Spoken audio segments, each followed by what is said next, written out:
Oh, hello, everybody. Welcome to this week's Metagame Minute, once weekly follow-up podcast to Chaotic Amateurs, available for free every Thursday wherever you get your podcasts. Going in reverse horn order. I ain't even going to... Y'all listen to the episode, I hope. Milo. Not reverse. This is regular order. Milo. We changed it like last metagame. Yeah, we did. It's the new thing. So, Mr. Ball had some cool moments. I thought the Scarecrow was a neat little thing because that's totally Mr. Ball's thing, the arts and crafts type of stuff. I loved it that Alex gave me the option to make two or make one really good one. It's like, well, obviously I'm going to make the really good one. I mean, why would you waste your time? Yeah, I mean, imagine we get attacked and they're like, the two weak ones were the dead giveaway. It just seems so Ball to just make the nice one. For sure. What did you think about the those people that we came across? Do you think that their intentions were pure? Do you think that they were actually brigands? Oh no, we worked it out in the episode. They're definitely going to ambush us at some point. Yeah. Yeah. We're going to meet them in the tower. Have to whoop their ass. Yeah, they're going to try to steal our shit after we leave or something. That's going to happen. I'm calling it. If they can figure out how to get to the tower. Right, yeah, True, dude. They're true. too good. They're too competent. Look at us. Our incompetence got us here. That's Arthur's way, right? He was It's born because rich. we're chaotic amateurs. Oh, he used the name of the show. He Wow. used the name of the show. Arthur is used to failing upwards, being born rich. So, what does Ball think about you and I were the only ones there for that interaction with the dead man? You know, what's Ball thinking of this whole thing? You didn't really say much. Yeah, that was kind of an interesting moment for Ball because I've been trying to like figure out he has like feelings about, you know, life and death, and he's been around people and stuff, and I'm starting to kind of build like his moral compass in my mind and things that he would care about. And it was like, well, if someone was dead, they would want, you know, somebody to know who they would want someone to know that Right. They were dead. I thought that was kind of touching.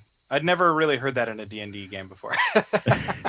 Well, on next the of opposite kin side of that, something that Arthur could think is, well, if this guy's dead and we go and tell his family, they might give us some kind of reward. So Right. there That's could be kinda what the I was opposite thinking. side of that. Give us a map to their buried treasure. And that being said, both of Arthur's hiccups today were with the encounters that we had. What did you think? Like, was his request for secrets unreasonable? No secrets Thank are you. secrets, and yeah, Ask me that question when it's my turn. They go to the grave. They go to the grave, right? So better to have him out. That being said, what about his thing about like maybe going and like avenging those dead bodies? Huh?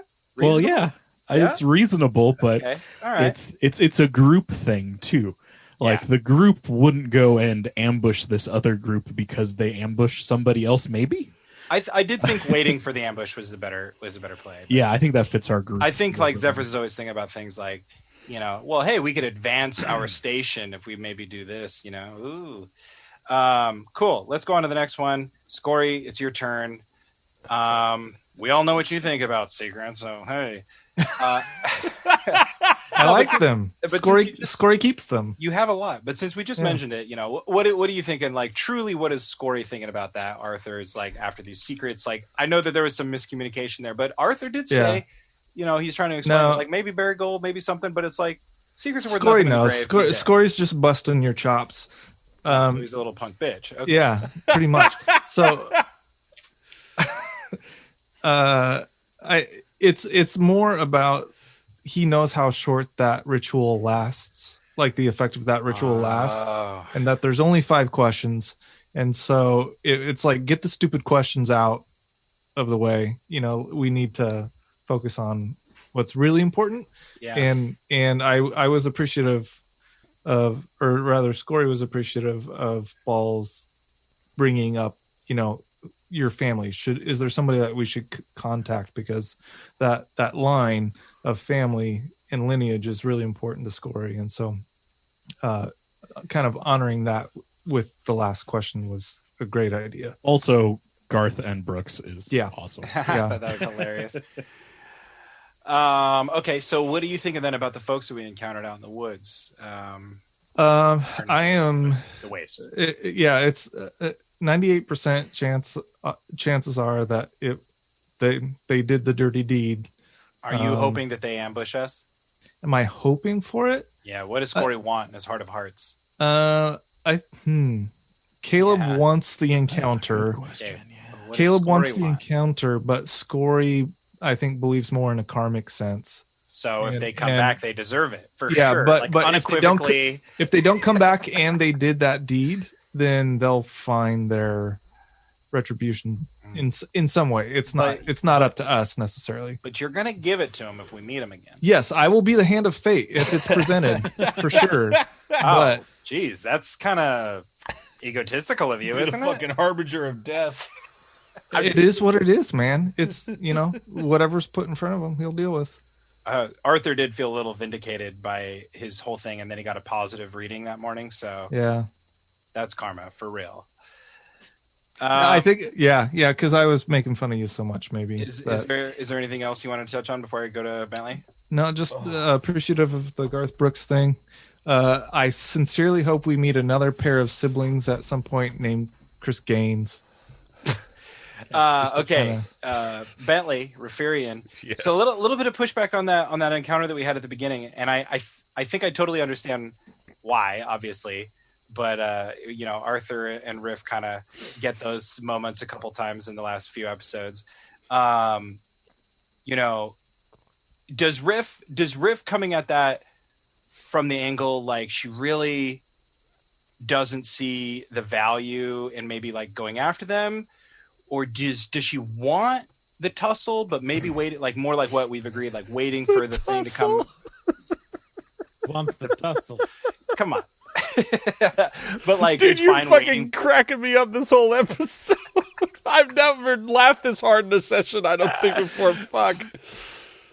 Oh, I'm going for that Sweden like Firefly thing when the bar fight breaks out and Jane's like, yeah, tussle. Yeah. As far as like I'm Riff is very much in the moment. Riff is very much like, again, these people aren't bothering us, right? And regardless of if they killed those people or whatever, they're not fucking with us. So it doesn't matter to me what they did or where they're going. So it's more of like is it like a live and let live, or is it sort of like it's just like, if they want a piece, Riff will give them all they fucking, she'll whip out her shadow chucks and beat the fuck out of these people. Like, she will destroy them. She's got some serious fucking shit that you guys haven't even seen yet. She's only sort of like kind of starting to trust you guys a little bit and like telling you that like she's been casting Pass Without a Trace and that she's casting Alarm, and that like she's sort of showing that she's more than just like this person with nunchucks or this little kid with nunchucks. So this kind of begs the question to me, at least. So but it like, do I think that they'll like come back for us? Maybe. And when they do, they'll get a face full of chucks and they'll be sorry that they came back for us. But like, in the moment, it just seems, it always seems weird that you get to Riff, at least, that like you guys want to like go after people when they technically haven't provoked us to do anything yet.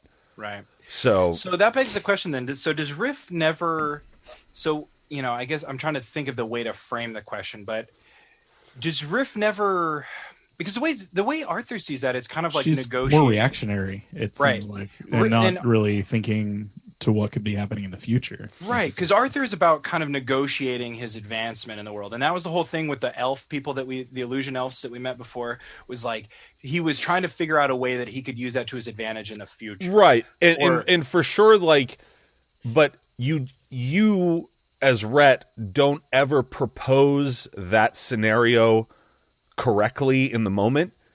Well, I try to do it in like as a role playing thing. No, I understand how Dungeons and Dragons works, but like, I just mean like, you always seem to like come at it from a perspective of like, these people are against us already. Like they've done something to affront us, that we have to like defend our honor, when we always just seem to like, our wagon happens upon this group of people, right. And then like, and I totally get what you're doing, But like, you know, I try to be like as this little kid that's like, well, they haven't done anything to us yet, so like, fuck them. Well, hey, metagame minute a little bit. That makes sense. Yeah. Metagame minute a little bit. Maybe it helps, like, because with the illusion elves, the whole point, like, Arthur is coming at this from a perspective of like, well, he has responsibilities now to the kingdom of Usma and to the town of Tyrlin, where he has this house and all this sort of stuff. So with the illusion elves, the idea was like, well, they're not supposed to be here. Why are they here?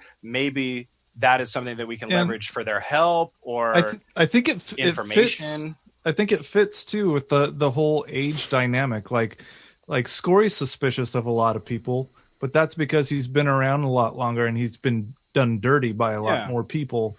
And so Riff doesn't necessarily have that filter on her life yet. Yeah.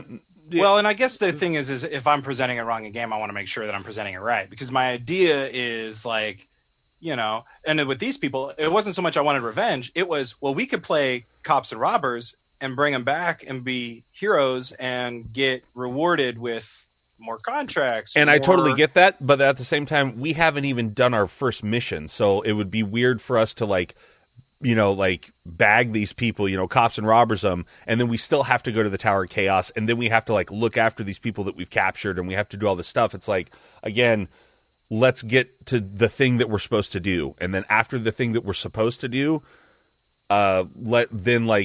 if we come upon them again, let's figure it out. I disagree with that. I think things come up in D&D. Yeah, because it's like an open world, you know? You need to take those opportunities as they arise, because they may not come up again. Yeah, people's attention gets drawn. Of course. In real life. But again, I'm a 12-year-old kid. I'm like, we're supposed to go to the tower and get the stuff and then come back. We're not supposed to get like distracted with like this group of bandits that killed people or whatever. It's like I almost feel like it's less the 12-year-old girl and more maybe the monk training. Like, you're hyper focused on this mission. On the goal. Yeah, and I think most 12-year-olds of any gender would probably be like, ooh, there's something new, but you've got this internal discipline that nobody else has. See, yeah, and I can see also that that's just how my personality is. So it's like that's how I was as a kid. I don't know many other meld together well. I don't know many other 12-year-old kids that had a paper route and was up at 4:30 in the morning and like that sort of stuff. So it's like it's the same. I just try to play it from like my perspective of that sort of thing, and I'm just like, yeah, I'm hyper focused on the mission because we're supposed to be out here. We're supposed to go to the tower. We're supposed to do that. And anything else, as long as it's not interfering directly with our stuff, don't care. The second that it comes into our line of sight and we've got to like do something about it, let's do it. But as far as like getting distracted, if anything gets in the way of us doing that mission, then it's going down. Get rid of it. Yeah. And then we'll tie them up and we'll put them in our cart. But until then, like, see you, bozo. They need to go in our cart. I'm fine killing them. but a little bit of get a metagame minute though. I think that's part of like the way that I envision like the game going in a way too. It's like, the tower. That's a season finale type of thing. We can just take our time getting through the wastes. Yeah, but we're on episode like 14. That's like, yeah. I know. We could stretch this out to 30 at least. I'm metagaming it a little bit, you know. So I can kind of see, because sometimes I get focused on a goal too, but then these sweet little nuggets reach out to us, and I'm like, do we take them? Those are the things I love. think. I absolutely love those little nuggets. Just some little offshoot thing that may not be nothing, but turn into something else. Like when we went and investigated the Warforge and found the hyena, and then I feel like they're opportunities into something else. Yeah, they're opportunities that may never come again. And like Alex says, and there could be something to gain from it. Right? Maybe he didn't plan for it, but we take it. Then sometimes there's bouncing stones in the distance, and but then also never anything. But you don't know. Bullshit. Those bouncing stones are dumb as fuck. But also, I think both Riff and Bentley thinks that all of you guys overthink that shit, and we should most of the time just move the fuck on.